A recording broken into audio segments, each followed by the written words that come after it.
Good morning, सुप्रभात, वंदे मातरम आप सभी को। कैसे हैं आप सब? उम्मीद है कि आप सब ज़रूर स्वस्थ होंगे, मस्त होंगे, जहाँ भी होंगे अच्छे होंगे। इसके पहले की वीडियो लेक्चर में विद्यार्थी मित्रों,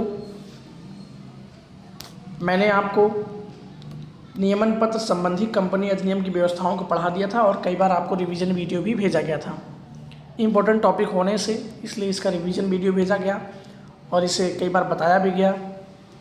और आज के इस वीडियो लेक्चर में जो हम पढ़ने वाले हैं उस टॉपिक का नाम है नियमन पत्र में समाविष्ट होने वाले विवरण।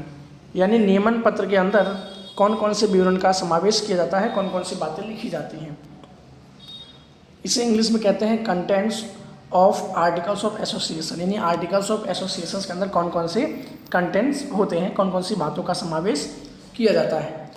तो सामान्य रूप से नियमन पत्र में निम्नलिखित विवरण समाविष्ट होता है, जिसमें से पहला, यदि मैं थोड़ा जूम कर देता हूं, यदि प्राथमिक अनुबंध किया है, अनुबंध यानी एग्रीमेंट,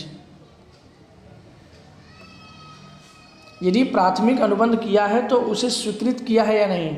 यदि पहले से ही कोई एग्रीमेंट किया है या अनुबंध किया है, एग्रीमेंट हुआ है, तो उसे कंपनी के द्वारा स्वीकार किया है या नहीं, ये भी जानकारी नियमन पत्र में लिखी होगी। दूसरी जानकारी क्या होगी नियमन पत्र में? अंशों की संख्या और उसकी दार्शनिक कीमत। यानी कितने शेयर दिए गए, अंशों की संख्या कितनी है, कितने शेयर प्रकाशित किए गए हैं वो, और उसकी दार्शनिक कीमत कितनी थी, यानी उसकी फेस वैल्यू कितनी थी, उस अंश की कीमत कितनी थी। अंश किस्त संबंधी नियम।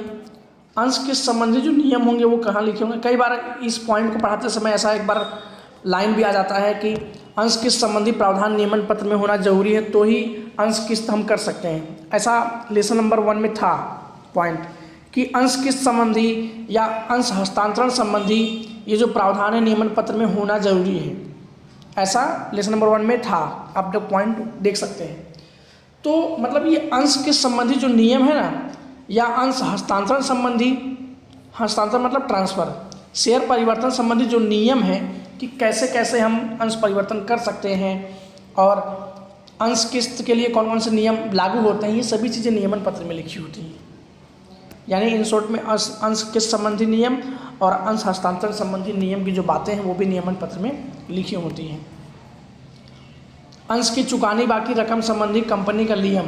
यानी जब कोई व्यक्ति अंश की रकम को न चुका पाए, चुकाना बाकी हो, तो उस संबंध में जो कंपनी लियन रखती है, लियन यानी मैंने बताया था अधिकार जो है, कंपनी जो लेनदार के संपत्ति को बेचने का अधिकार रखती है, उस संबंधित जो नियम है वो भी नियमन पत्र के अंदर लिखा होता है।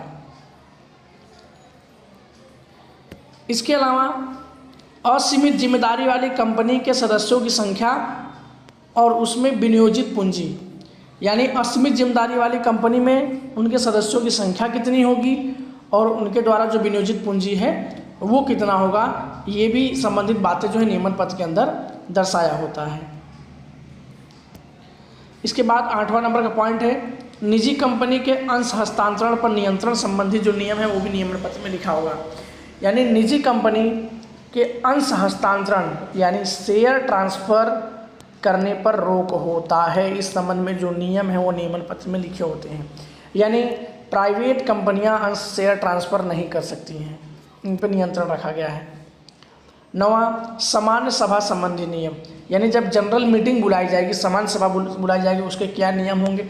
यानी तमाम प्रकार के जो नियम हैं वो नियमन पत्र के अंदर लिखे होंगे, इन शॉर्ट में हम कह सकते हैं। संचालक मंडल की सत्ताएं और फर्ज।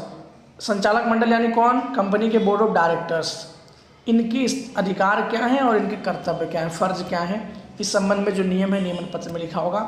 और लास्ट पॉइंट है डिविडेंड संबंधी नियम। डिविडेंड यानी कंपनी का लाभांश, कंपनी का लाभ, अंशधारकों के बीच में बांटे जाने वाला वितरण पात्र लाभ ही डिविडेंड कहलाता है। तो डिविडेंड संबंधी भी नियम कहाँ लिखा होगा? कंपनी के नियमन पत्र में।